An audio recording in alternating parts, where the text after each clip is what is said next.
बेका में हिजबुल्लाह के ठिकानों पर हमला हुआ है। इजरायली हमले में कंट्रोल सेंटर तबाह हो गए। ये देखिए तस्वीरें, बेका की तस्वीरें हैं, लेबनान की तस्वीरें हैं। हिजबुल्लाह के ठिकानों को एक बार फिर इजरायल ने बनाया निशाना। जो कंट्रोल सेंटर्स यहां पर हिजबुल्लाह के मौजूद थे, उन्हें कैसे किया गया है तबाह, ये तस्वीरें देखिए।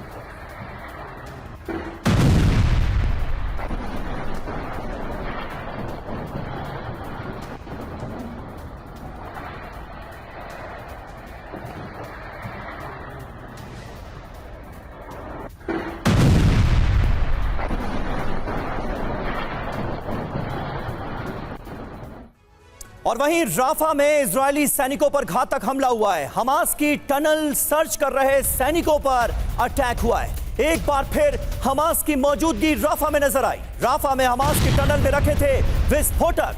हमास ने टनल में बिछाया था विस्फोटक और उसमें ब्लास्ट हुआ है। टनल सर्च कर रहे सैनिकों की जान गई है इस हमले में। इजरायली सैनिकों पर राफा के अंदर यह घातक हमला हुआ है।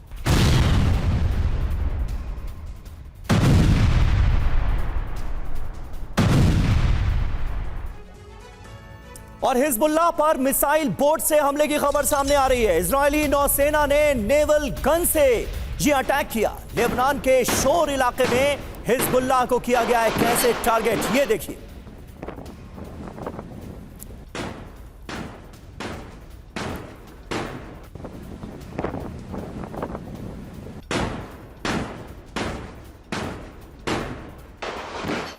और एक खबर यह भी कि हिजबुल्लाह का मिसाइल अटैक फेल हुआ है। जी हां, आईएएफ ने हवा में ही इसे तबाह कर दिया। इजरायली एयरफोर्स ने इसे हवा में ही कैसे तबाह किया, यह देखिए। उत्तरी लेबनान में ही तबाह हुई मिसाइल। इजराइल की तरफ यह मिसाइल दागी गई थी, जिसे हवा में ही नष्ट कर दिया गया।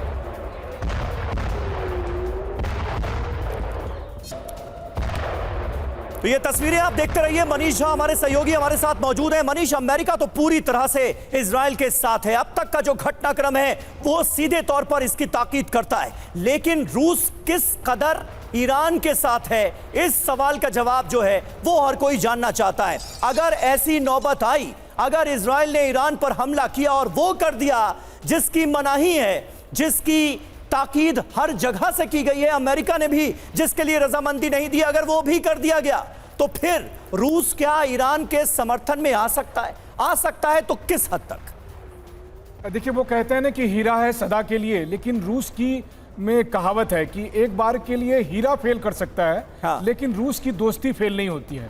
1971 में जिस तरह से रूस ने भारत की मदद की थी, उससे कहीं ज्यादा आज की तारीख में रूस के लिए ईरान है। अच्छा। और ऐसी स्थिति में अगर ईरान पर हमला होता है और अगर ईरान पर हमले के समय इजराइल के साथ साथ अमेरिका प्रत्यक्ष तौर पर दिखाई देता है, तो रूस को साफ तौर पर एक दलील मिल जाएगी, बहाना मिल जाएगा इस युद्ध में एंट्री के लिए।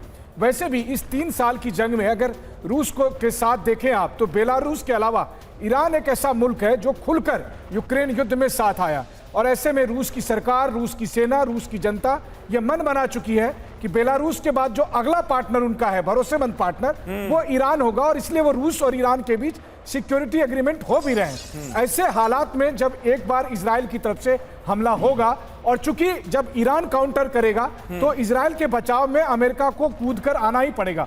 बस यहीं से रूस की एंट्री होगी। और उसके बाद जो जंग अब तक आप ईरान और इजराइल के बीच में प्रॉक्सी के जरिए देख रहे थे, वो अब तब रूस और अमेरिका के बीच में बगैर प्रॉक्सी के साफ तौर पर देख पाएंगे।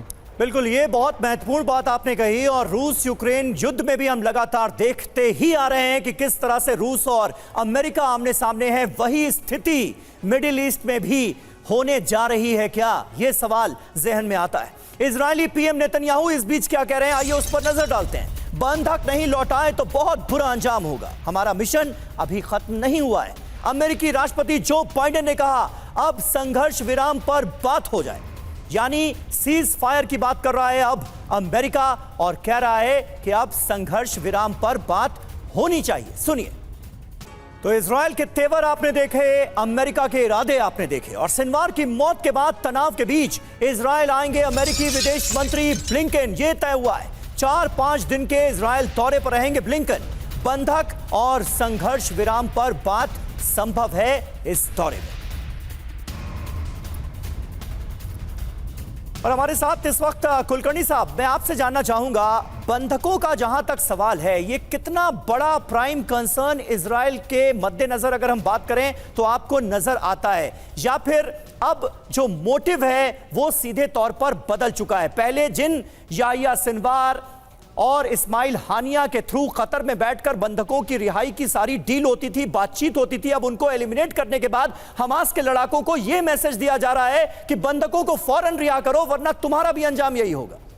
सबीर, इससे पहले क्या मैं इसका सवाल का जवाब दूं, मैं बताना चाहता हूं कि एक जबरदस्त विडंबना है। जेलेंस्की जो है यूक्रेन के, वो भी यहूदी हैं और रूस में भी बहुत यहूदी हैं और इजराइल में भी रूस के समर्थक यहूदी बहुत ज़्यादा हैं। तो ये एक बड़ी ज़बरदस्त विडंबना है। और जहाँ तक जैसे आपने कहा कि ये जितने भी है, ये जो बंधक हैं, उनको छोड़ना निहायत ज़रूरी है। पहले भी लड़ाई में भी अगर शुरुआत में ही पहले महीने में अगर ये बंधक छोड़ दिए होते तो ये नौबत नहीं आती। इजराइल अपने हर नागरिक के लिए जान देने के लिए तैयार रहता है और यही कारण है कि यहूदियों की जो मनोबल है उतना ऊंचा इसलिए है क्योंकि वो जानते हैं कि पूरा देश हर एक यहूदी के पीछे खड़ा है। कोई भी यहूदी कहीं पर भी दुनिया में कहीं पर भी हो, उसकी जो मैं कहूँगा मान्यता है यहूदियों के लिए बहुत ज़्यादा है। और उसके मद्देनज़र मुझे ऐसे लगता है, मेरा ये मानना है कि शायद अब जो भी 70, 80, 101 में से जो बंधक है जो बचे होंगे, उनके लिए अब रिहा होंगे और ये युद्ध जो है समाप्त होगा। ठीक है, ये युद्ध इससे ज़्यादा बढ़ नहीं सकता, इसमें नुकसान बहुत होगा।